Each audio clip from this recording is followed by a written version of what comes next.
Welcome back to Be the Change podcast with me, Stephanie Howlett, CEO of Diversity NL.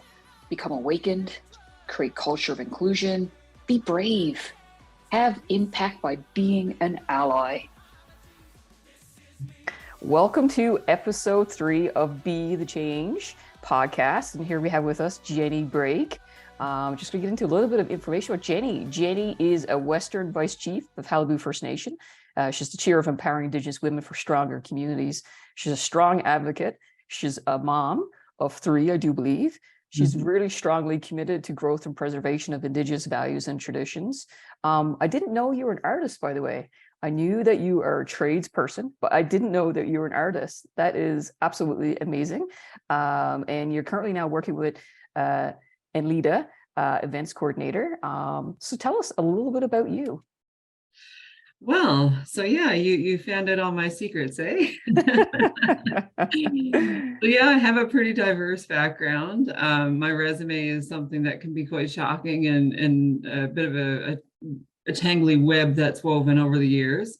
I started out in fine arts years ago in my 20s. I did the textile program at the Anna Templeton Center, an old downtown rat years ago. That was amazing. My son was just 5 months old when I started there. I tossed him on my back and away we went. And after I finished the fine arts program, which I thoroughly loved, and it actually was a part of the beginning of my journey of discovering my ancestry and my indigeneity, I couldn't fight the urge to go into trades because my dad had taught me really young. We talk about gender roles now, but when I grew up, it didn't really feel like that was such a thing, because it was, if you can do something and you're good at it, there was no, that's only for girls or that's only for boys. My parents were like, go do it. So welding was one of the things that I was tasked with all the time. So once I finished my fine arts, I jumped into the trades. And my dad supported me fully, helped me look for work, and that was quite an experience. It was difficult. I mean, this is 20 years ago, so I was a bit of a unicorn in the trades industry as a woman. First job at a welding shop as a secretary, worked my way out into the shop. Yeah, it was a different time for sure. And yeah, so since then I've had 2 more children. My son's name is Joni and my girls are Maya and Ivy. And Joni's over in Halifax at university and the girls are just 8 and 10. They're little tots yet and they're so much fun. So yeah, I live in Corner Brook. I'm the Western Vice Chief for Qalipu First Nation. My culture is, it really is the root of everything for me. It's, at the core of who I am. So everything I do, every job I take, every room I go in, I try to bring it with me. Yeah. So I don't, you won't often see me not representing.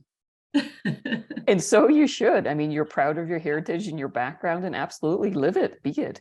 Oh, absolutely. I went to a gala last night at a conference and someone said, oh, you're all dressed up in your traditional clothing. And someone said, no, she dresses like this every day. So, and that made me feel really proud because we're in a time when we can do that now and celebrate it. And the vibrancy of our culture is just, oh God, I'm so proud of it. So I just embrace every single day of shining that bright light of who I am. And it's really liberating, really beautiful.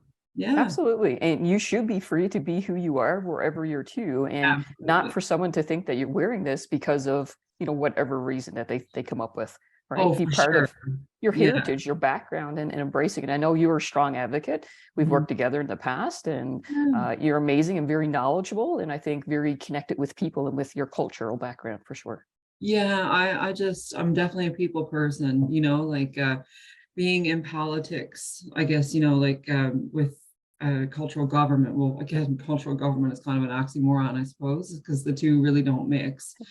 If you boil it down, but to be an Indigenous government representative, it becomes very tricky because I often feel the pressure of being present to be seen. Right. That's something that I really struggle with, and that's not something that I'm comfortable with. So if I'm expected to attend something to be seen or to be even singled out and things like that, that makes me a little comfortable because I don't ever want to be there for that reason. I want to be there to really be an impact on, and on the circumstance, and just be there for more purpose than a photo op. So I always say, like, don't invite me for just ticking a box, because you can give that meal to someone else. It's Absolutely. a tricky world to navigate. It's new to me, so I'm trying really hard to make sure that I always give my time to where I can best have an impact. Absolutely. So tell us a little bit of what you're doing these days. What are you involved with? So I'm working with an organization called NLEDA. So that's the Newfoundland and Labrador Indigenous Tourism Association. And NLEDA is a really new organization. They formed a few years back as a board of directors, and then they decided to, actually become an organization with the staff. And so we're the original 5 right now that have come on board. So there's 3 of us in Corner Brook and then 2 in Gander, and they're going to be expanding into Labrador. The board of directors encompasses all the Indigenous governments within Newfoundland and Labrador. And I just took, it's a 6-month contract right now. So I took it because it was very light. I'm the events coordinator, so I get to plan a party. Fantastic. I know. And one of the things that brings me the most joy is bringing people together and celebrating people. Like, I honestly, I just can't. I would have a party for someone every day just to tell them how great they are, because I think we don't celebrate each other enough. So when I was offered this opportunity, I thought, oh my goodness, like, my political world, it can be quite heavy. Mhm. And heavy on the heart and the mind and even the body. So I thought, this is such a nice opportunity to keep that balance of optimism in my life and make sure my kids get the best part of me too, because you don't want to be just stressed all the time. Now, mind you, event planning is quite stressful, but I get to be creative. So as an artist, I really feel like this really lends the best part of me to this organization. So I'm really, really excited to be on the the beginning of this journey that Alina is taking, and offer my talents to them. And there's the sky's the limit with this organization. They're showcasing Indigenous folks because we need to tell our stories. Tourism, when people come here, we can offer authentic experiences and tell the stories of the land in a way that other folks can't. So it's really exciting. And like I said, you're showcasing the beauty of the land, the beauty of the people. So I'm all about celebrating people. So I feel Absolutely. like this is a good place for me. Yeah. Fantastic. Tell Yeah. us a little bit about that artistry, like what you do as an artist, some of the things you've done in the past, because I understand they're pretty impactful there in Corner Brook. Oh, thank you. Well, I guess my range, my mediums are very broad. I started really young, kind of painting and doing woodworking and things. My dad's a carpenter, my mom was a seamstress, and homemaker. And I grew up in this beautiful place called Frenchman's Cove on the west coast of Newfoundland. It's right at the base of the Blomidon Mountains. It overlooks the ocean. It was just really, really beautiful. I had inspiration all around me. We weren't related to anybody in the area, so we were kind of isolated a little, like, it was a really sweet community, but you didn't have, like, run into your nan's place and your aunties, like, in a lot of traditional Newfoundland communities, you had everyone around. So, and my brothers and sisters were quite a bit older than me, so I was kind of an only child for a while. So, art was just always something that came naturally to me, and my parents fostered it. If Dad had a scrap of wood, he'd be like, "Mother, come see what you can do with that now," that kind of thing. And then my mom would be giving me scraps of fabric and saying, "Come on, now let's see if we can make this." And so it was just instilled at a really young age. So yeah, when I went to art school, and I loved textiles, and that was something that really spoke to me, but I've always been a painter. So I still work a lot with my paintings. I do a lot of beadwork. I work in sculpture with metal. So a little bit of everything, and I feel really blessed, when someone asks me to define myself as an artist, I find that really challenging, because for me, I feel that I have so many different talents at my fingertips, luckily, because of, my experiences over the years, that whatever strikes me, I have a multitude of options on how to express it.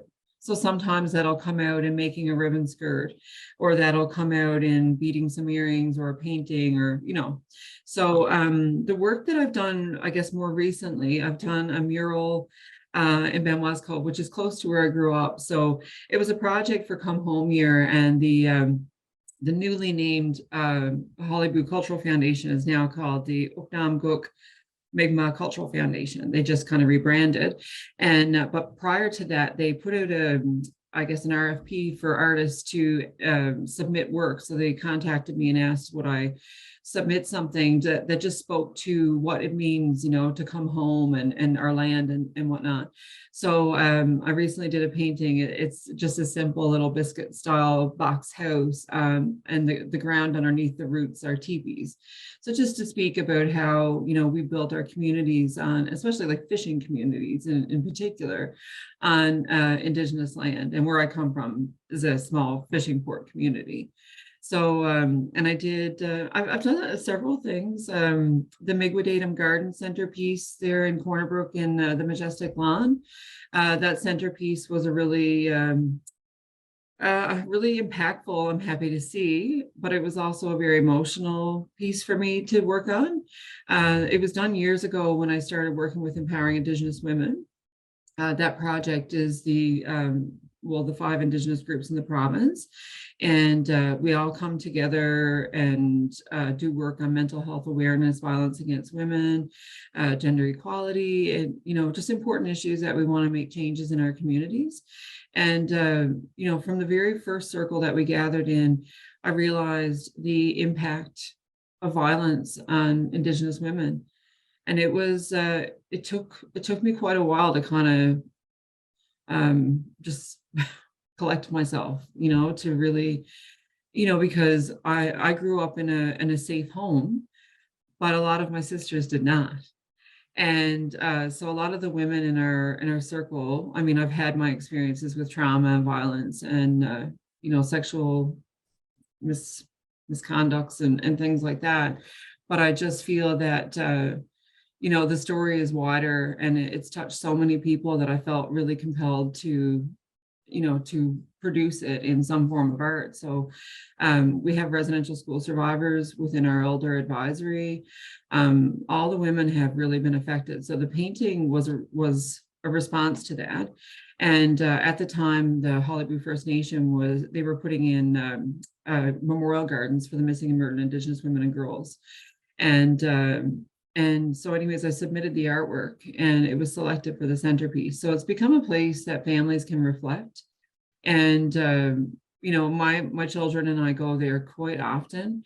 I kind of secretly talk to the piece, the centerpiece. Like, I feel like I have a personal relationship with each woman in that circle.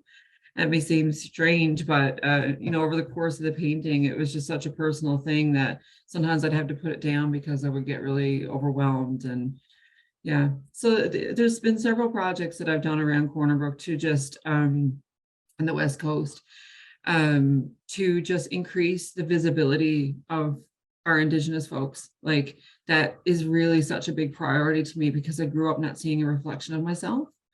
So any opportunity that I get within my time, like I try to go into schools and work with children on murals, and like I want them all to see and be proud of who they are. So however, and I always let the children guide that, I think that's really important as well. So yeah, just wherever I can, any opportunity, no matter how busy I am, I quite often just say, no, like this is a priority for me and I'll squeeze it in.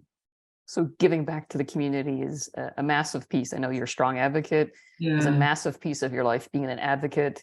Yeah. I think being a friend, being a sister, being all these things it's quite impactful. And, that's what we talk about on Be the Change podcast, is how people are change makers within our own communities in Newfoundland and Labrador and beyond. Because I would consider you a change maker, at a young age, that you're really giving back and have given back for many years. and trying to change the landscape of Newfoundland and Labrador to a positive, being inclusive, being an ally in many different ways. And I think putting yourself out there, and that's really hard when you put yourself out there for others, and others judge you, like they judge us no matter what. But, when you put yourself out there, I'm sure it's not always easy, as we all have many intersectionalities, and being a woman and being an Indigenous woman, those intersectionalities many times maybe conflict and maybe come head to head when in certain situations that you're put into. Yeah. Well, Stephanie, I find that, especially within minority communities, we've all endured so much trauma and so much, I guess, uh, conflict with our own identities, that we feel there's like a fight and flight in all of us.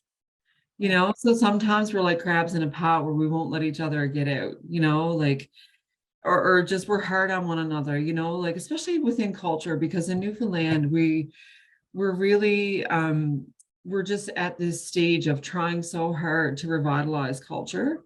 And I'm at a different stage than my friend next to me on this side and this side. And I think that the best thing that we can all do for one another is be kind and respectful of where we all are at that stage of learning. And just because if we shame one another for not knowing this or that, then that's where the learning stops.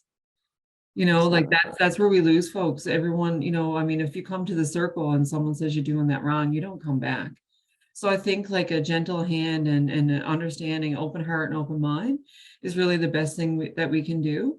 But I mean, you're absolutely right. Like putting myself out there has been very challenging, but my passion for change and I think you have to leave ego out of everything, because if I'm worried about what folks think, as long as I know what I'm doing in my heart is with good intent, I obviously had to be respectful all the time. But, we're always going to have critics, always going to have critics. We're all critics, but I think that I try to face everything with a smile and an open heart. I mean, my mom always said, if you don't have something good to say, don't say anything at all. So I think that I live by that. Truly, I try really hard, because and my mom is just a really special, optimistic, beautiful human being. So I try my best to walk that path. Are you wondering how you can be the change within your organization? Are you struggling with where to start to on diversity, equity, inclusion, and belonging? If so, reach out to me, Stephanie Howlett, CEO of Diversity NL. My pronouns are she, her, and hers. We can help. We can help you be the change. We can help you make impact. We can help you and your organization through this process. And it's really hard sometimes to kind of keep that optimism, or to not say something when that is like, it's one of those opportunities. Should I stand up? Should I step in? What are the, We can, but in respectful ways, right? Yeah. Absolutely. And I just don't ever, I don't want to go to bed at night with that kind of hate or disrespect and that ugly feeling in your heart. Where does it get us at the end of the day? Absolutely. We just have to be positive. We don't have to tear each other down. I think you're right. Praising each other, lifting each other up, and celebrating each other. I don't think we do enough of celebrating. We don't celebrate people in general. No. So it's more of, this is a win, and okay, like, what's the next thing we have to do? We don't even celebrate the small wins within our worlds. It's just like, okay, next, on to the next thing. It's very task oriented. Which I think there may be differences, cultural differences. Like, I'm a settler, I'm not Indigenous, and differences between how we celebrate. I think as an Indigenous culture, you may celebrate a lot more, a lot differently, in a more impactful way. Just the beauty of it, being a part of nature, just being able to be without a cell phone or electronics.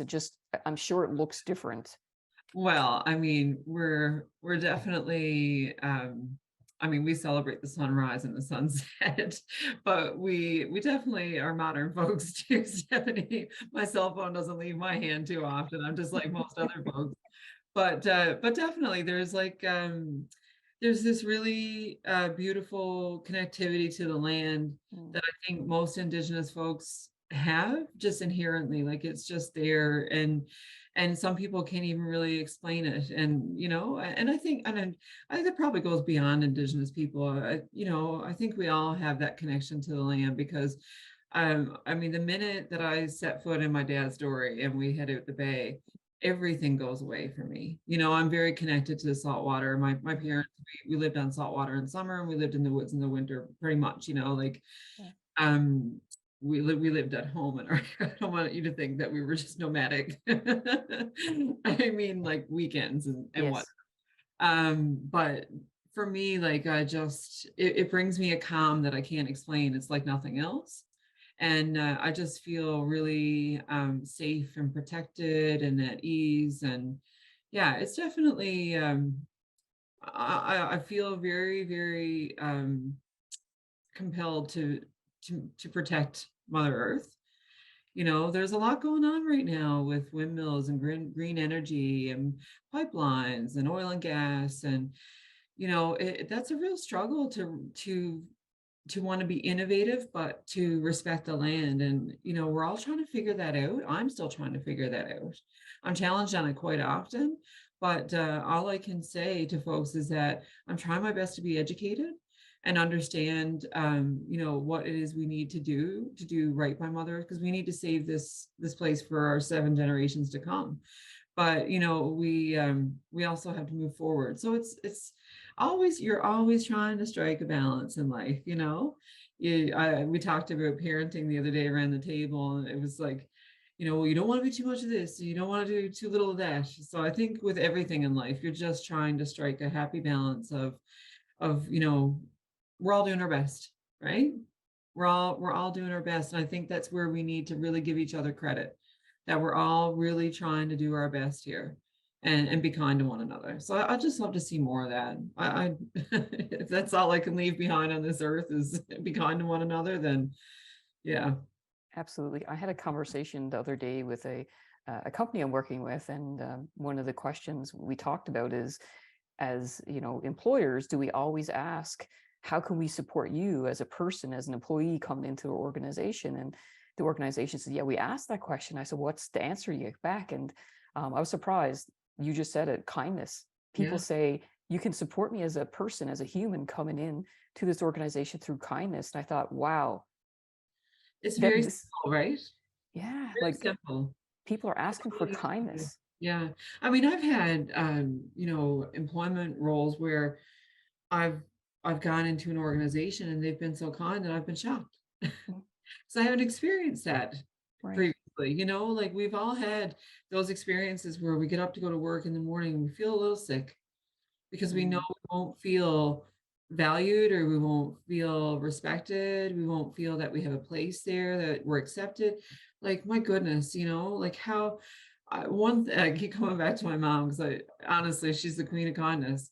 I don't even think she could say something bad if you paid her, but she's the thing that gets her the most riled up, I'll say, is if she smiles at someone and says hello and they don't acknowledge her and smile back. Right. She'll always say, my goodness, how hard is it to smile? But truly, I mean, words by Vicky, right? Like, just smile, everyone. Just it takes way more or way less energy, and it makes you just feel good. So, I mean, I don't want to sound flaky or so optimistic that I'm naive. I know that we have a lot of work to do. I know that there's a lot of struggles. I know there's a lot of things to be upset and frustrated about. But I just feel like if we can put a smile on our face and really stay positive about our place and our role in getting to those better times, then the journey there will be a lot more enjoyable. Hey, absolutely.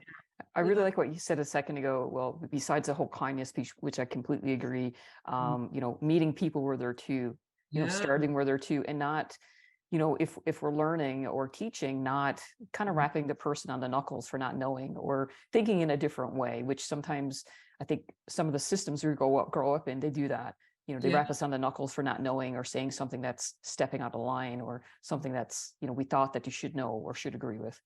Absolutely. And Stephanie, you and I have a really unique friendship in that way. We've learned a lot from one another. and I'm sure there's still so much that both of us really don't know about our own worlds that we're learning, because I would never claim to know everything.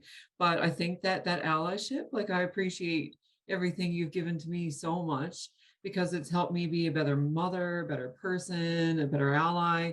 So I just feel like if our hearts are open and we're willing to learn and not ostracize one another and shame and just like, I had a conversation with someone yesterday, and it was, oh, well, by the way, did you know that this is the language on that has changed? And it's very interesting because I attended something and I learned this, and they said, thank you for saying, like, framing it in that way, because I don't, I didn't mean to be incorrect, but I felt like you just taught me something in a kind way. And I thought, oh, there you go, right? It's not that hard to do. We just have to think about how our words impact someone else, because we can come at someone in a strong way and correct them, or we can have a really great exchange of knowledge that makes everyone feel valuable, in our roles of passing on that knowledge. So I think that's really important, that we all have a responsibility to do that. Absolutely. Mm. We're all, I think, seeking knowledge, I think understanding, and I think ultimately most of us want to do better. We want to be better allies, we want to be better friends, better partners, whatever that betterment is. And I think our friendship started over that betterness, wanting to do better, wanting to educate companies and organizations and businesses about diversity, equity, inclusion, and belonging. Absolutely. We had panel discussions, we have conversations about, and maybe our listeners might want to know, like, if I'm a business owner, how can I do better? Oh goodness, there's It's so a many big ways. question, I know. No, but you know what? It's big, but it's also kind of simple. We hosted a session here through I'm at the Hospitality Newfoundland Labrador conference in Gander right now. My backdrop is haunting my hotel room. So yeah, we had a conference, and there were settlers in the room that were saying, like, how do I talk to my clients or my customers about the lands, the lands here, the Indigenous lands, or how do I be sensitive to their cultures? But I mean, there's lots of ways to do that. You can contact knowledge keepers and elders in your communities. There's lots of champions around that would love to sit and chat with you and share knowledge. There's cultural sensitivity courses out there. I know First Light offers them. I think maybe the Newfoundland Aboriginal Women's Network. There's lots of ways to educate ourselves. And something as simple as, I know for your community, the pride flag is something that is important. Well, for me, seeing a medicine wheel makes me feel like I'm in a safe space. Toronto has their sign, and they have a medicine wheel in their sign, and I just was like, yeah, Toronto, good job. Like, that made me feel really good and really welcome. So there's lots of imagery, and that's where my art, I feel, can make an impact. That when someone goes through my community and they see a reflection of themselves, we feel safe. So there's all, it's hard, but it's not. It's quite simple. Education, imagery, understanding language, understanding and being empathetic and patient and kind with one another. So, it's not that big of a task. We don't need these large diversity and inclusion documents. I mean, we do, because it's important to hold people accountable. But it can't stop there. It can't just be a checkbox that we do. It has to be meaningful things, like really educating your staff on diversity and inclusion. I'm so happy you've decided to come on board with Empowering Indigenous Women and help share your knowledge. So, we have to help one another. We just have to be good allies. I think that's key. Just respect and kindness. It's not really that big of a concept. Absolutely. Mm. So, I mean, the whole sense of belonging I find so interesting, because what one person feels that they belong in an organization, another may not, for different reasons. So, like, for you, when you go to workplaces, what makes you feel like you belong? Is like, wow, I really like this place, or like, people are, besides the kindness piece, like, what makes you feel connected to people? Well, I have one of the most incredible teams I've ever worked with right now, quite honestly. We laugh a lot. Yeah. And we challenge each other, because culture is something that, when you sit around and talk about colonization, reconciliation, it can Mm. get heated. It can get really, because we're all passionate. We all care, and when I have a heated exchange with a coworker and then we high five and hug it out, nothing makes me happier. So I think for me, like I don't need everyone to be ideal, but I need everyone to be respectful. Right. We don't always have to agree, but we have to respect one another. So, like I said, the team that I'm with right now, I feel constantly challenged and innovated, and I feel I can learn something from each of them. They're just brilliant. I feel really fortunate to have had this experience with Anita. So yeah, I mean, any space that I'm in, empowering Indigenous women wherever I go, I always try to bring that myself. I think, you try to lead by example too. So if we're not doing it ourselves, we can't expect others to do it. Absolutely. And I think that piece is putting ourselves out there. So as a woman, as a Indigenous woman, me for as a woman, as a queer LGBTQ to us LGBTQ person, that I think putting ourselves out there and that vulnerability piece, it's massive vulnerability for us, but because people are always going to judge, but we are our own worst judges, I think, more than anyone else. Absolutely. I think we probably hate on ourselves sometimes more than others than what we should, but I think it's important for us to be advocates, to be out there so people can see like, wow, look what Jenny's doing. I'm an Indigenous young person or trans person or young female or non-binary. Look what she's doing for us, right? Like you're the face of young people coming up. You're not to put this on your shoulders, No pressure. but no pressure, but you are though, because you're teaching your kids that look what mom can do, right? Like not all moms are Jenny Breaks, right? So like you are creating a change and being an impact, whether you know it or not, every single day. You're having a huge impact on our province in Newfoundland and Labrador. And that's amazing to me, right? How much you put yourselves out there and how much you care about our province and, that cultural piece, for your people, and I think for all First Nations people and what that looks like. Oh, absolutely. I want my children to grow up in a different landscape where they can, wear it loud and proud. I didn't have that. And I just want that for every generation to come, for everybody to wake up every day feeling in their heart the pride of who they are and where they came from. It's just that simple, and I think that just that makes the world a much better place. Absolutely. Absolutely. Anything you want to add about any of the things, any of the teachings or any great learnings or any great mentors that you've had in your life?